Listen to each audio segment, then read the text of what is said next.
Hi friends, ఎలా ఉన్నారు? బాగున్నారా అందరూ? మనం ఈరోజు నెల్లూరు పులిబొంగరాలు చట్నీ రెసిపీ చూద్దాం. ఇవి బయట భాగం క్రిస్పీగా, లోపల భాగం మెత్తగా, చాలా టేస్టీగా గుల్లబారి బాగుంటాయండి.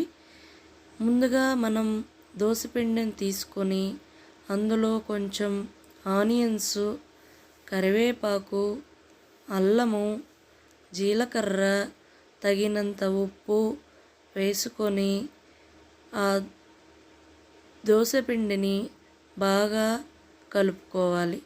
తర్వాత ఆయిల్ హీట్ చేసుకొని మనం దోసపిండి కొంచెం గట్టిగా కలుపుకోవాలి. ఆ కలుపుకున్న పిండి ముద్దల్ని కొంచెం కొంచెం తీసుకొని ఆయిల్లో వదలాలి. మనకి ఆయిల్ హీట్ అయిందని ఎలా అర్థమవుతుందంటే, మనం వేసిన వెంటనే అలా పైకి తేలుతాయి. మనం వేసిన వెంటనే కదిలించకూడదు.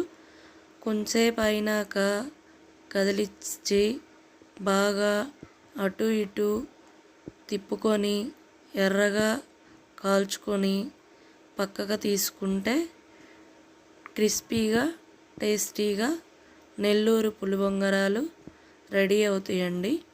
ఇప్పుడు మనం చట్నీ ఎలా తయారు చేయాలో చూద్దాం. ముందుగా కొన్ని పచ్చి వేరుశనగ పప్పులు తీసుకొని బాండీలో వేసుకొని అవి ఎర్రగా అయ్యేంత వరకు మనం వేయించుకోవాలి.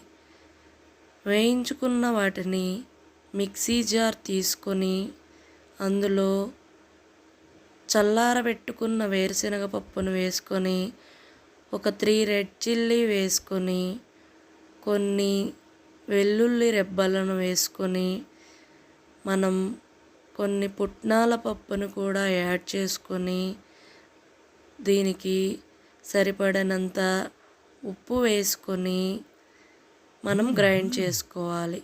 గ్రైండ్ చేసుకున్న దాన్ని ఒక బౌల్లో వేసుకొని దానికి మనం తాలింపు పెట్టుకోవాలి. తాలింపుకి మనం 1 టేబుల్ స్పూన్ ఆయిల్ వేసుకొని అందులో కొన్ని ఆవాలు, కొంచెం జీలకర్ర వేసుకొని బాగా వేయించుకోవాలి. అవి వేగిన తర్వాత కొన్ని కరివేపాకు వేసుకొని వేయించుకోవాలి.